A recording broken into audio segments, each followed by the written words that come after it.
two bodies of mass 4 kg and 6 kg are tied to the ends of the massless string. एक 6 kilo की है और एक 4 kilo की है. The string passes over a pulley which is frictionless. The acceleration of the system in the terms of acceleration due to gravity.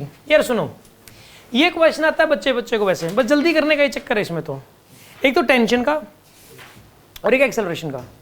Acceleration अगर इसमें निकालना हो तो देखो सिंपल, मुझे तो ऐसा लगता है कि देखो नीचे 60 न्यूटन लग गया और इधर क्या लग गया 40, तो इधर 60 इधर 40, तो नेट फोर्स कितना लग गया 20.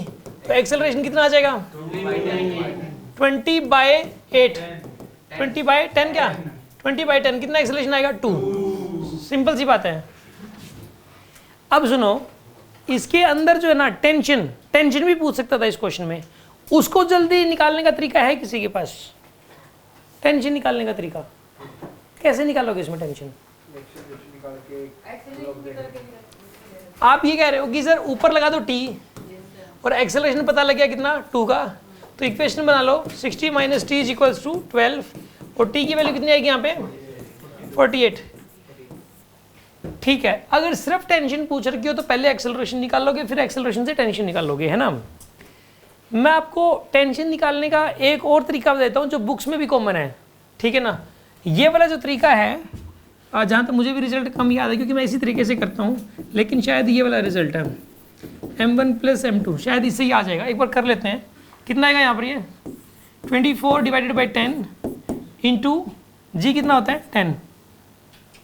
2m1 m2, ये रहा 2m1 m2, इसको 2 से मल्टीप्लाई कर दो, आंसर आ जाएगा आपके पास 2m1 m2 g/m1 + m2. ये कहाँ से आया?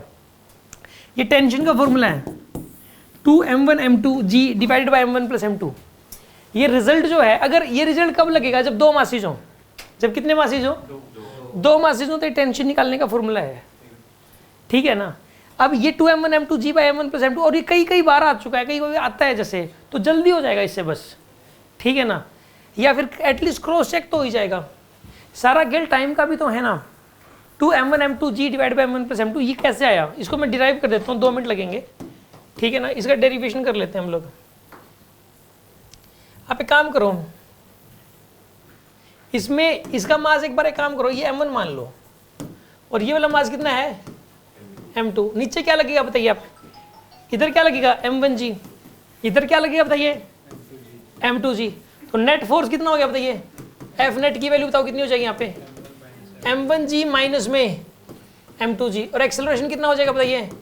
m1 - m2 into g divided by m1 + m2. ये आपके पास एक्सेलरेशन आएगा. ठीक है ना. ऊपर की तरफ क्या लगेगा बताइए? t.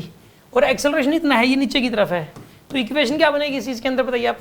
m1g - t = m1 into में m1 - m2 into g divided by में m1 + m2 आ जाएगा आपके पास. सोल्व करो आप इसको, t को इधर ले जाओ, इसको इधर ले जाओ, तो t की वैल्यू आ जाएगी आपके पास m1g माइनस में m1 इंटू में m1 - m2 into g divided by m1 + m2.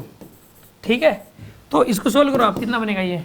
इसको इधर लेके जाओ आप, तो ये बनेगा m1² g